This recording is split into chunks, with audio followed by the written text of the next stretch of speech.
Asato ma sadgama ya tamaso maham jyotirgamaya mrityurmam amritam gamaya ahavir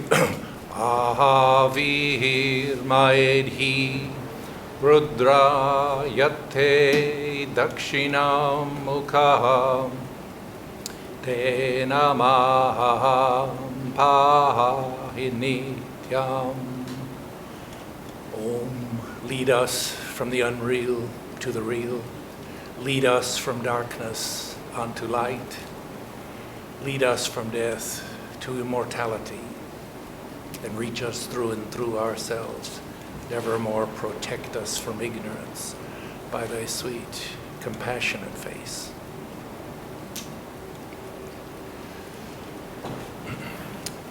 So my subject this morning is the law of justice. And we're going to be talking about the law of karma. Whatsoever a man soweth, that shall he also reap. A fundamental teaching of all schools of Indian philosophy. The law of karma goes a long way to explain how the mind is governed, the psychodynamics of human action. Briefly stated, the law of karma maintains that every action that we do, that is, every self-conscious, volitional action, every self-conscious, volitional human action has two effects. One of them is internal and subjective and immediate. The other is external, objective, and may be delayed. Whatever we do leaves an impression on the mind. In Sanskrit, it's called a samskara. It's not really it's more than a memory trace. But that impression changes our personality, it changes our character. Whatever we do also, it sets up, that is every action, this is the law of cause and effect, that for every action there will be an effect. And there will be a chain of causation that is set up that eventually will return to us. The fruits of our action will return to us like a boomerang. I usually use the analogy of the hunter with a high-powered rifle. And he's out there in the forest, he's hunting for deer. He sees a movement out among the trees. He takes his hunting rifle, puts it up against his shoulder, aims, and he pulls the trigger. That's a self-conscious volitional action. He's fired that gun. Two things immediately happen. Number one is that high-powered rifle will kick back against his shoulder. And maybe it will, in fact, even leave a bruise on his shoulder. Immediate, subjective action and reaction. But we know, too, that when he pulls that trigger, the bullet goes out, goes through the trees, and it hits not a deer, but the farmer's cow. And the farmer, seeing his cow has been shot, he calls the police. And the police come, we hear the sirens, they come and arrest the hunter. And so his action, the effects and consequences of action have gone round full circle and returned to him again. So we see two effects of action. This morning, we're not talking about karma and character. We're not going to be talking about the internal subjective effects of our volitional behavior. Rather, we're going to focus on the external objective aspects. I've titled my subject this morning, The Law of Justice, because what we're talking about is going to be all about justice. And this law of karma, in this aspect that we're discussing this morning, is a great law of justice. Justice is a moral value. It's values, of course, are something that are very high up on the abstraction ladder. And justice is maybe in a category with goodness, truth, beauty. And these are things which we can't, they're not sense objects. We can't feel it. We can't measure justice. We can't go out and count it and measure it. We can't even give a satisfactory essentialist definition of justice. And it's a subject that has been discussed and debated and contemplated by philosophers for thousands of years. Nevertheless, we are convinced that there is such a thing as justice. That justice exists, that somehow it is real. It's just as real as love, just as real as truth, just as real as beauty. How do we know that? Well, we just have a moral sense within us, just as we have an aesthetic sense. We have 5 senses. We have the power to see. We have the power to hear physical objects. So also we have within us the power to discern beautiful things. We have a aesthetic sense. We have a moral sense. We know what is right, and intuitively we can know what is right and what is wrong. Just like with language. Now you hear somebody say something, they make a mistake in grammar or something. You may never have even studied grammar or know anything about the laws of grammar. Yet you know it's wrong, what they just said. It's kind of a normative sense. It's natural. That's the normativity of language. But similarly it is with the justice, that we have a moral sense and we feel within ourselves, all human beings feel within themselves that justice, not only does it exist, not only is it real, but it is good, it is true. Justice should prevail. That's a basic moral intuition, that everyone should be equal before the law, that everyone should be treated fairly, that every moral agent should get what they deserve. This is a basic moral intuition, and the law of karma affirms this intuition and tries to explain to us and to give us a philosophical rationale for what we already believe in. This law of karma is a great moral law.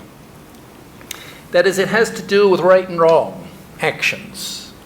It has to do with good and evil, with dharma and adharma, with things which are with things which are life-affirming and things which are life-denying. The law of karma, that is this law of justice, affirms that whatsoever a man soweth, that shall he reap. It manifests itself in the physical world as the law of cause and effect, the law of the second law, Newton's second law of action, and for every action there's an equal and opposite reaction. As in the physical world, so also in the moral sphere.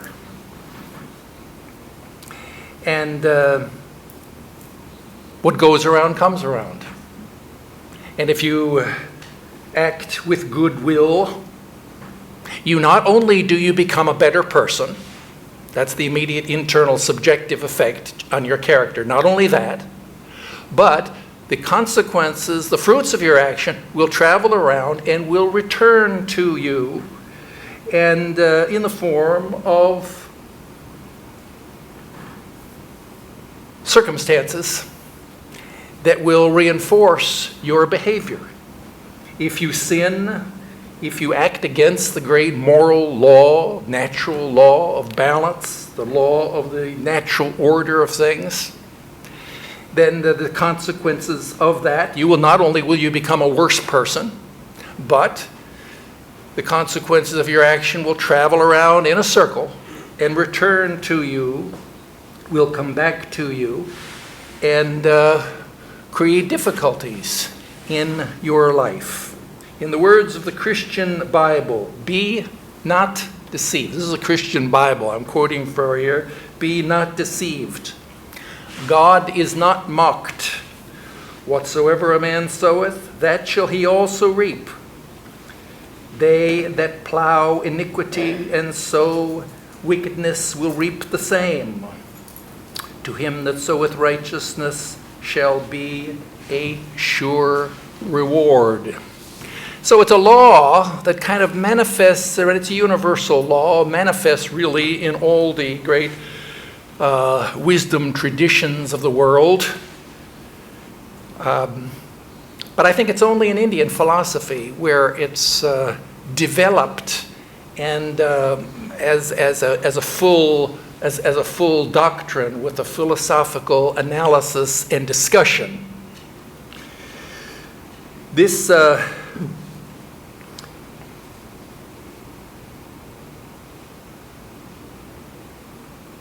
law of karma is a moral law.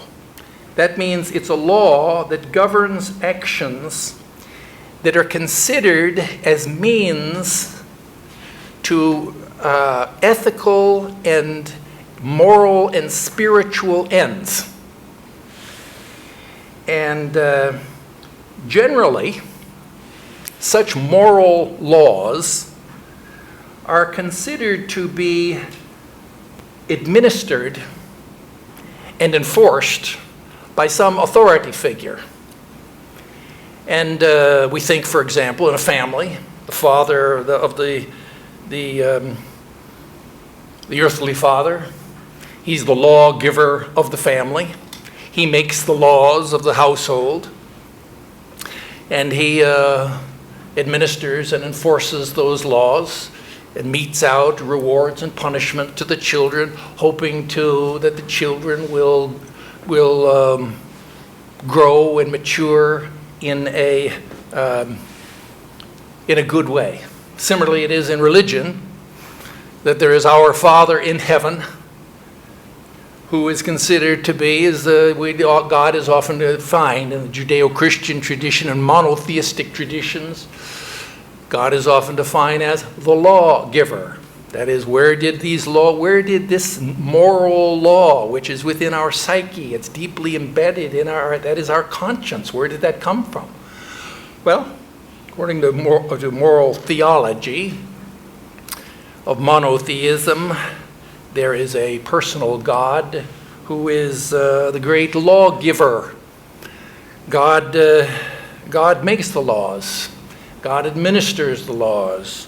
God enforces the laws. He makes moral judgments as to who has fulfilled the requirements of the law. He metes out rewards and punishments. And so there are many laws in the equivalent to the commandments of God, the 10 Commandments. And in brief, we can say that the law we all heard of, the Golden Rule, which kind of summarizes the way of action, that is, do unto others as you would have them do unto you. That's kind of the Judeo-Christian law of karma. Students of the law of karma also speak in similar language. That is, this is religious language. And the law of karma is kind of is within this domain of a religious terminology. And the law of karma, so we speak here in terms of rewards and punishments, of right and wrong. That is of moral education. And but there's essential difference between the law of karma and the Golden Rule. The golden rule is a prescriptive rule. It's a command that comes down from on high, whereas the law of karma is a natural law. It's equivalent in the physical world with the law of cause and effect, with the law of action and reaction. In the moral sphere, it's considered to be not a prescriptive law, not telling us how we should or ought to or must behave, but simply describing what are the consequences of our behavior. Justice is something like, as conceived in Indian philosophy, this is what's called virtue ethics. This is the ethics of the Greeks of Plato or Aristotle. It's not monotheism. And we can regard justice as something like a health. It's something like good health. And if you you eat good food and you do your exercises, you become stronger and stronger. You will enjoy good health, and you will flourish and you'll prosper. Whereas if you eat junk food and you don't do your exercises, then maybe you will become weaker and weaker, become sick, and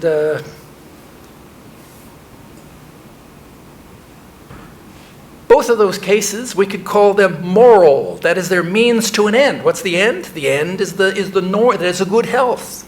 That's the end. And the means to us, that is, if we take care of ourselves, that is abusing our health, it's kind of a moral failing.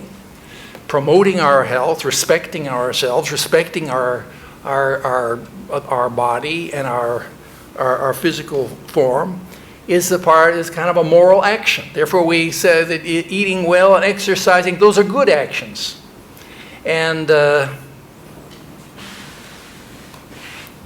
so that's but we don't say, usually we don't say if you eat well, if you become weak and fat from eating junk food, we don't say that you're being, somehow God has punished you.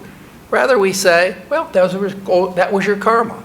That's the effects of the consequences of your own self-conscious, volitional actions. So this law of karma, it maintains that justice will prevail, and that good will be rewarded, that evil deeds will somehow have their own consequences, and that everyone will get, that is, every moral agent will get what they deserve. And but as we look around us, of course, we can see that, well, it doesn't seem like that's always the way it is. The law of karma maintains that crime doesn't pay, but as we look around us, we can see very well that sometimes it seems the crime does pay, and that criminals oftentimes are not, criminals get off scot-free, that they're not fully punished. And what about all the evil men of history who, even if they are punished, it seems like their punishment is not even equivalent to the magnitude of their crimes. Similarly, it is when we consider, on the other hand, those good people. There are many good people who work with goodwill and yet die, maybe unknown, unrewarded, penniless, despised in the world. Many saints, many sages who live good, moral lives, maybe in the end are burned at the stake. It seems so unfair. And yet, the law of karma, that is the great law of justice, still prevails. Because the fact is that we cannot judge we cannot make a moral judgment of an action in the context of a single event in the context of a day, a week, a month, a year, or even maybe in a lifetime. And the students of the law of karma, of course, maintain in the context of Indian philosophy that we are a divine immortal soul that goes marching on through life after life. And that in order to fully appreciate the law of karma, this law of justice, we have to have a larger perspective. We have to have a larger, broader context. We have to step back and get the full panorama of life after life. I often remember the San Diego, they have there, you walk through Balboa Park, you can see, you're walking along a sidewalk, you see there are the murals of Diego Rivera. And maybe you're walking by that mural, you just see a splash of red or green or blue. You don't even understand. Maybe it looks like graffiti, I know, on the wall. But when you step across the street, you get perspective. You get back, you see the whole panorama of the mural. You see that beautiful picture emerges. So it is with moral perspective. One has to step back in order to appreciate and to understand. We need context. Meaning requires context. And remember in the Gospel, Sri Ramakrishna tells about the story of the Shava sadhana, that is a sadhu. He made preparations to worship the goddess Kali. And the worship was to take place in a cremation ground at midnight on the night of the Kali Puja. And he set about gathering many exotic items as required by the scriptures, rare exotic fruits and flowers and incense, and most important of all, the shava. That means the corpse, which was to be his asana, his seat for performing the worship. Well, as he was finally assembling all of these items, at that same time, there was a man who was returning late at night from a tavern. And he was feeling a little tipsy, a little intoxicated, walking through the forest by that cremation ground. He looked over and he saw that sadhu assembling all those items with great care and great love and devotion, all the other items of the worship. And he stood there by a tree. He was fascinated. He watched him. And he watched as he finished arranging for the puja. The sadhu, that means the holy man, he very carefully sat down on the corpse, putting himself sitting on the, that was his meditation seat. And as he did so, the head of the corpse rose up and like this. And the poor sadhu was so frightened, so scared, he just jumped up and he ran off. He left all of the items of his worship there lying there. And the man there who had been coming home, he saw all this. He noticed all this. He walked over there. He looked around. He said, wow, what a pity. You know, all of these things. He went to so much trouble. All that work he did. And I think I'll just sit down here. I'm going to sit down and maybe I'll do the worship myself. And so he sat down on that corpse. The head came up like this. He just pushed it down. Oh, keep quiet. And no sooner had he done so, no sooner had he closed his eyes, there appeared before him a vision of the Divine Mother Kali. She said, oh, my child, you're seated for my worship. So I'm so pleased with you. So I offer you here to offer you boons. And the man, he looked up. He was stunned and amazed to see that vision of the goddess. And he was kind of flustered and perplexed. And he asked, he says, Mother, he said, I have to ask you a question. It seems so extraordinary that you have appeared before me. I've done nothing. I was just on my way home from the tavern.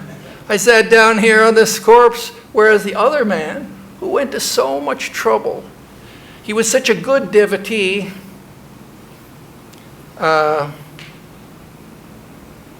he received nothing. And then the Divine Mother told him, yes, my child, you see, you have a very short-sighted view of what's happening in life. The fact is that you have worshipped me for many lives after life after life. You just had a little more karma that needed to be completed. And so by sitting here, you've completed that final act of karma, and so you get now the fruits of your karma and your rewards. Well, that's the old teaching story, the idea being that we can understand. We understand now what happened in a larger context, in the context of life after life. This law of karma is a law of justice that assures us that justice will prevail. But the time of reckoning is often uncertain. That is, the retribution for evil actions or the recompense for good actions may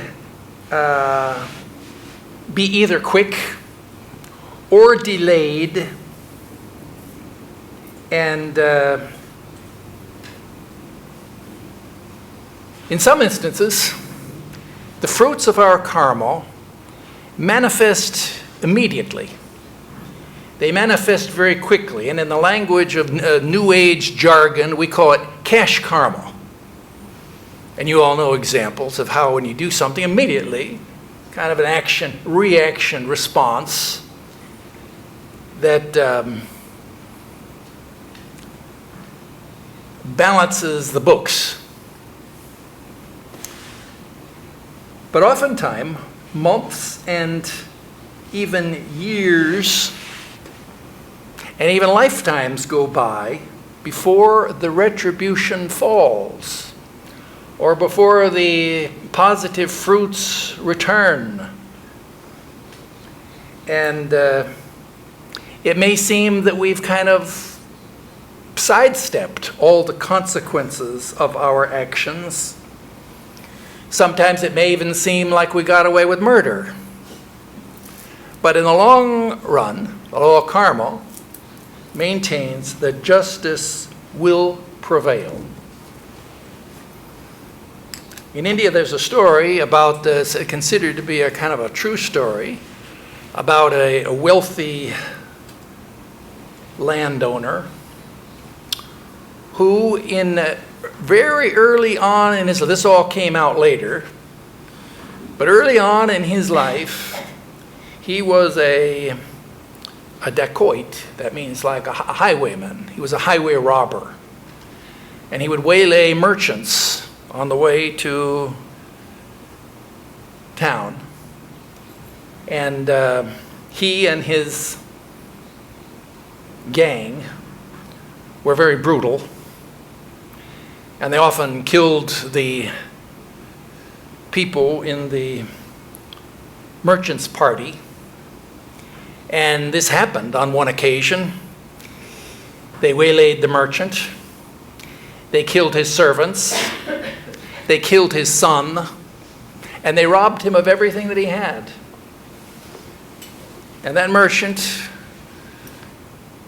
was left alone, bereft of all his possessions. His dearly beloved son, his family. Very soon he died of a broken heart. But the dacoit, that is the highwayman, he got away. And he had a good amount of wealth from that last robbery. He felt kind of guilty about what he had done. And but he decided he had a change of heart. He decided to turn over a new leaf. And so he gave up his whole life of crime, and he settled down. He bought some land. The course of time, he was married, and he had a son. And the son became the focus of his life. The son was the dearest thing in his life. It was the thing, after all, that made his life worth living. And he raised his son with great loving care. And but it so happened that on one occasion the young son fell ill. And he got sicker and sicker. They called in doctors, and the doctor couldn't do the man, the landowner at that time. He was frantic and trying to find a cure for the boy. But the boy got worse and worse. The doctors gave up hope. And the landowner found himself one day, in the last moments, holding his dearly beloved son in his arms. And the little boy looked at him, and the little boy opened his eyes. And he said, "Father, do you remember long ago that merchant that you robbed that merchant? And you killed his son. Do you remember that?" And the father was stunned to hear this. This was long before that boy. How did he look? He was, "Oh yes," he stuttered out, "Oh yes, I remember that." And the boy looked at his eyes. He says, "I am that merchant." And then he died. And the father, there he was, stricken with grief. And that wicked highwayman, later become a wealthy landowner, had to pay with tears of grief for his old, long-forgotten crimes. So this law of karma, it's kind of, when you hear stories like that, well, it seems this law of karma is a very sobering law. And if you've ever been maybe to a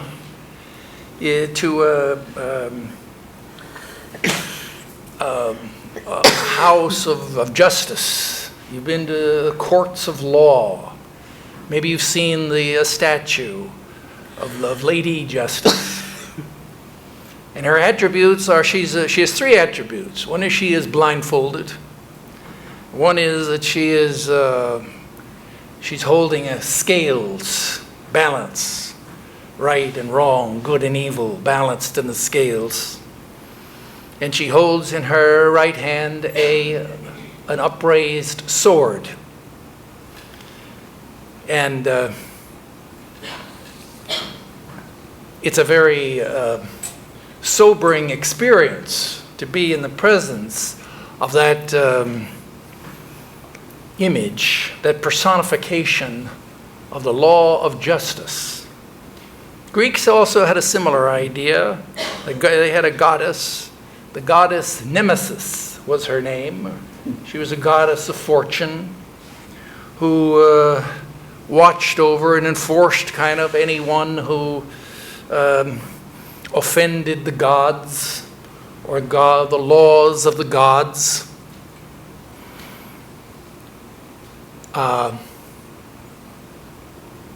Would be meted out justice by Nemesis, the goddess of retribution. In fact, many Greek tragedies feature this, the workings of this goddess as an integral part of the plot of the tragedy. And we can see here that, well, they believed that there's a personification of this idea, this abstract, what in Indian philosophy is a great universal natural law or principle. And the lesson is that we may have long forgotten our past evil deeds, but the nemesis of crime is always working. This is the lesson you get from the Greek tragedies. And it may be that, there is such a thing as karmic retribution. And it may be that you think that you have got away with it. But in reality, you didn't. Old sins have long shadows.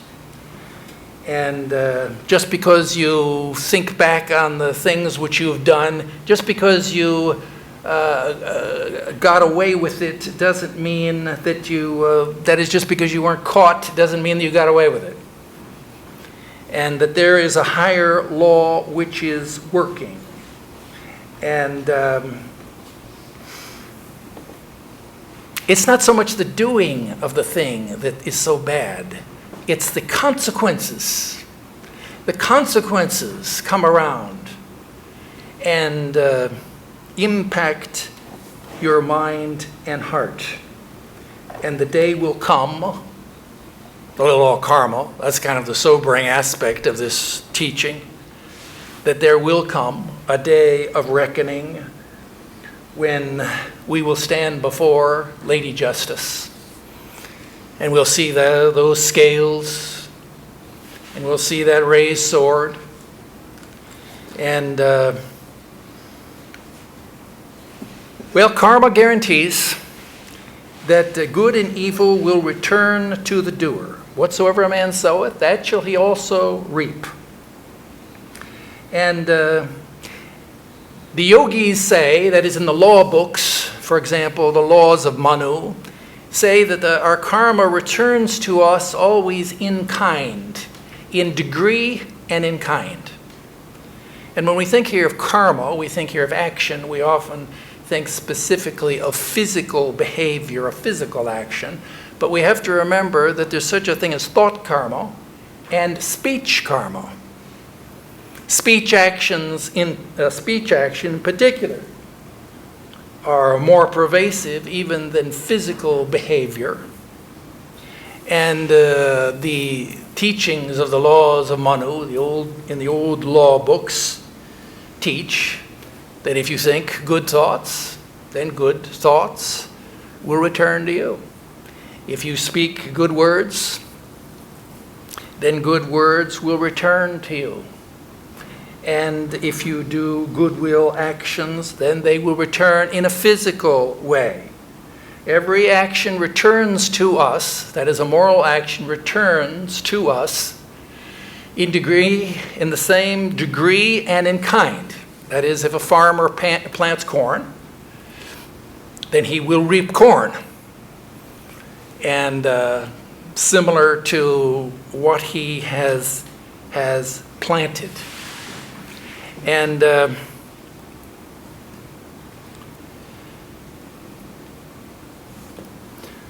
once upon a time there was a man who was there lived a very stingy baker.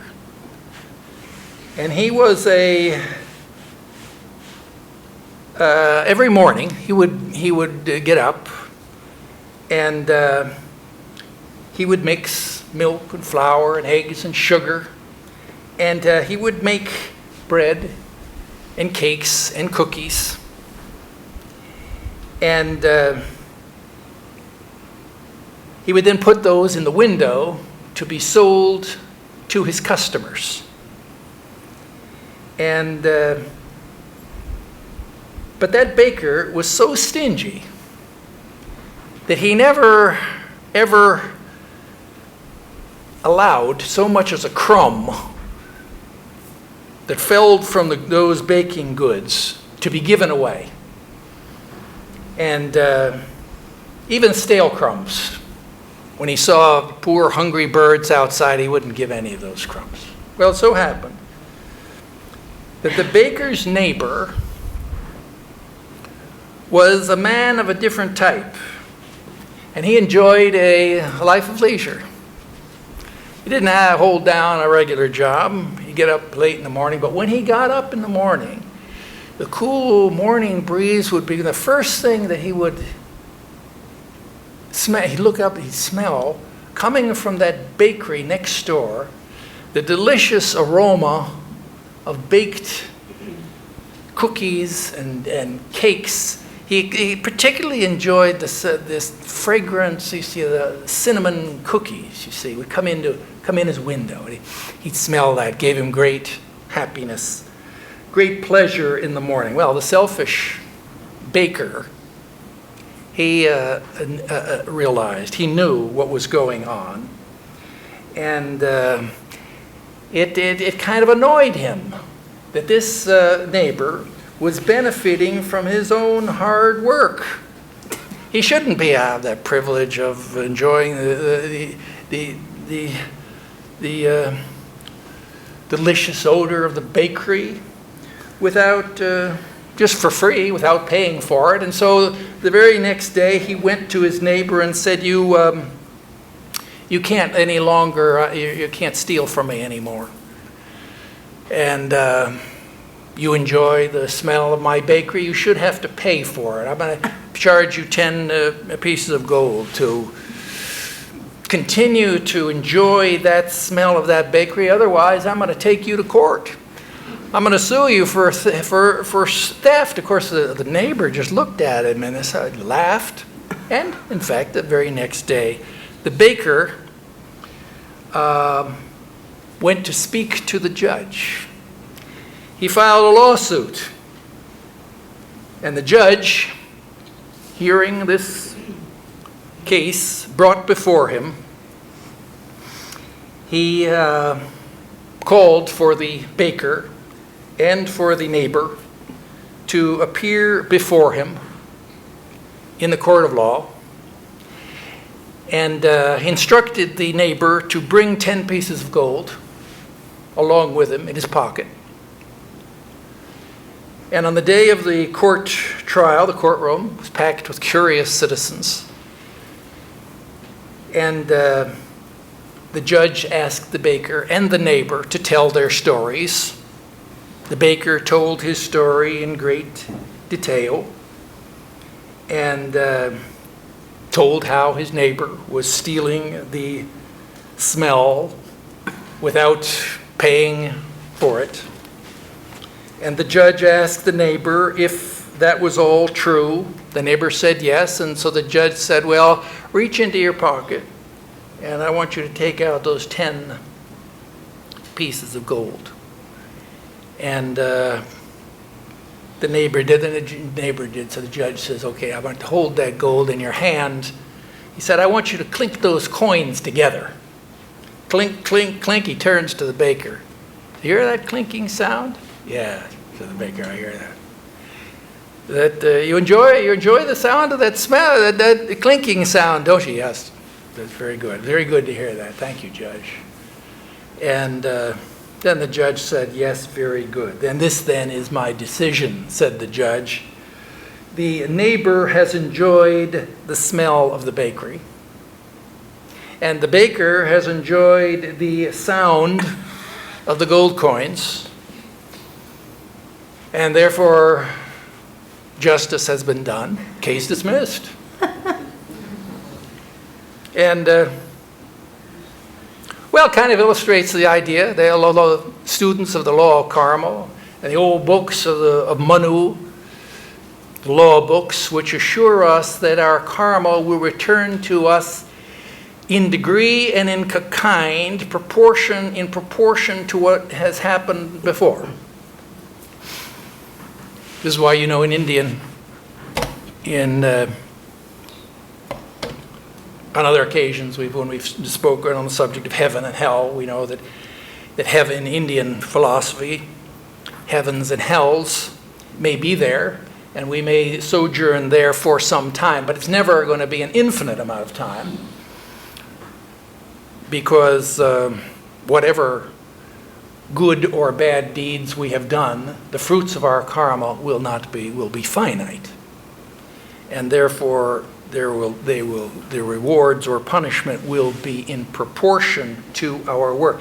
Sometimes it's helpful for us to think in terms of the psychodynamics of this law. That means, how does this all work? How does it work out that the fruits of our action return to us? How can we account for that? Well, we can think about that. Certainly sometimes the fruits of our action return through the instrumentality of another person or an institution, as in the example of the hunter who accidentally shot the neighbor's cow. That it's all the social institutions that were already in place. They managed to deliver the fruits of his karma to him, and so we can kind of understand that all makes sense how it happened.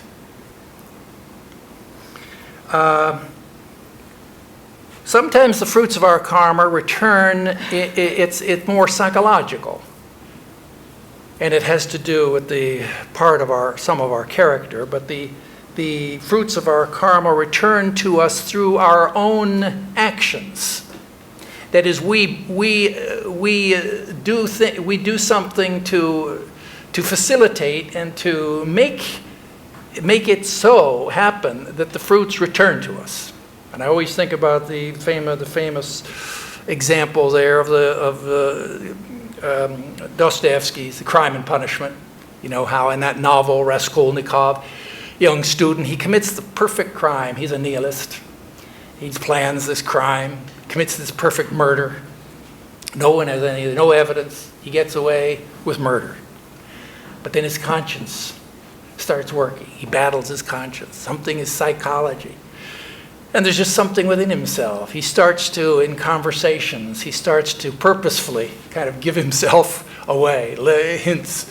He goes down to the police station and he makes an acquaintance there with the police chief. And in the course of time,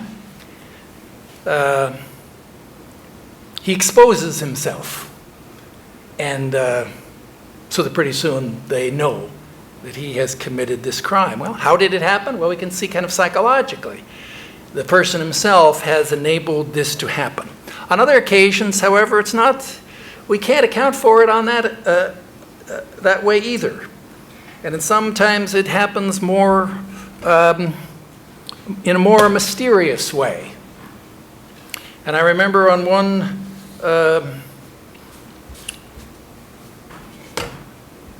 there was a newspaper article that appeared long ago. It was an event that happened in a little town called Honey Grove, Texas. It was in the newspaper, so you know it must be true.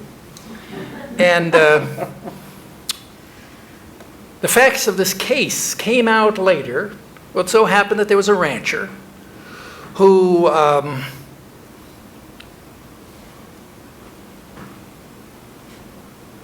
met a Texas girl, and he fell in love with the girl, and they were engaged, and they were married.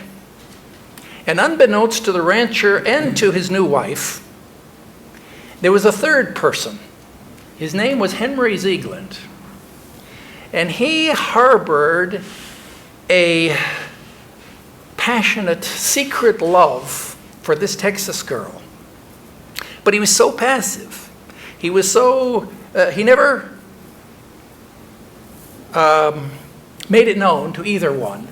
But during the courtship and the engagement and the marriage, he looked on with great envy, with great jealousy, and within him growing a sense of anger and malice at what was happening. So it wasn't long after the marriage that Henry Ziegland took his hunting rifle and he went into the area there of that ranch. He came up on a hill, he looked down, and sure enough, there he saw the rancher was down in one of the fields, standing near to a large oak tree. And he was alone. There was no one else in sight. And Ziegland took his rifle, he aimed it, and he shot that rancher right between the eyes. And that rifle was so powerful, the bullet went right through his head, lodged deep in the trunk of that oak tree. The bullet was never found. And no one could solve the crime. And, well, the rancher was buried. And as you can imagine, in the course of time, Henry Ziegland came knocking on the door of the ranch to meet the widow of the rancher. And sure enough, so of course, very soon, they were engaged, they were married. And Ziegland settled down with his new wife and began to live a life of a prosperous rancher. Sounds like our other story. Time passed, and years passed.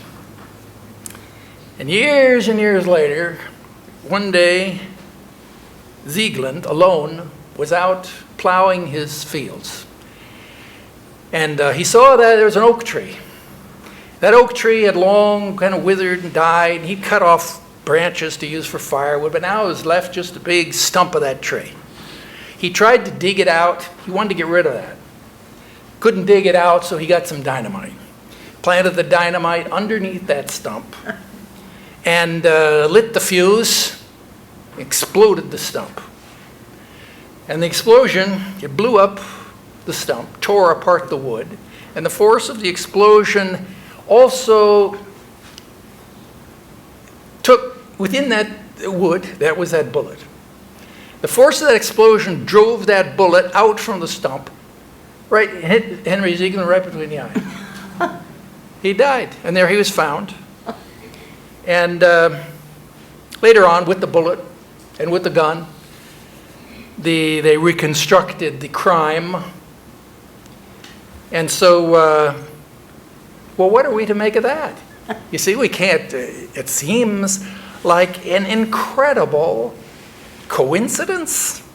This is why students of the law of karma, as part of this doctrine, we're kind of forced to admit that in some cases there is and there may be a great lord of karma.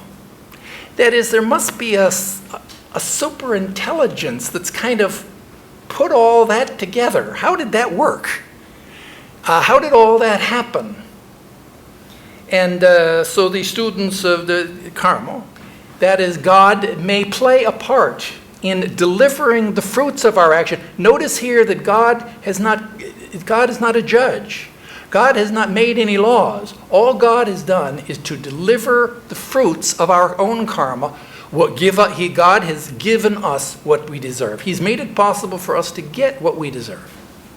That's the function of God. In the yoga psychology, Patanjali's conception of God. So, that's something about the law of karma. And it's a law that we can see it's a kind of a serious, sobering law that assures us the crime doesn't pay.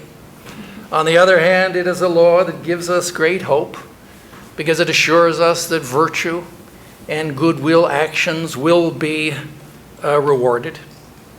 And maybe most important, it assures us that we do not live in a chaos We do not live in a world of chance and random selection. We live in a cosmos that is governed by law, and that in the end, justice will prevail.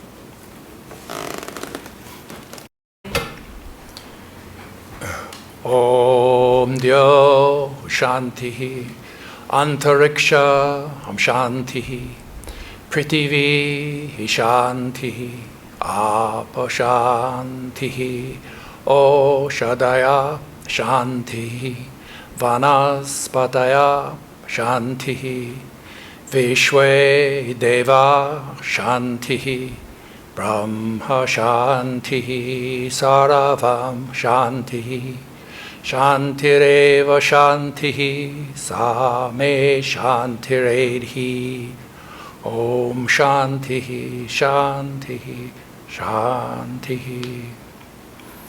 Om, peace is in heaven, peace is on the earth, peace is in the sky and in the waters.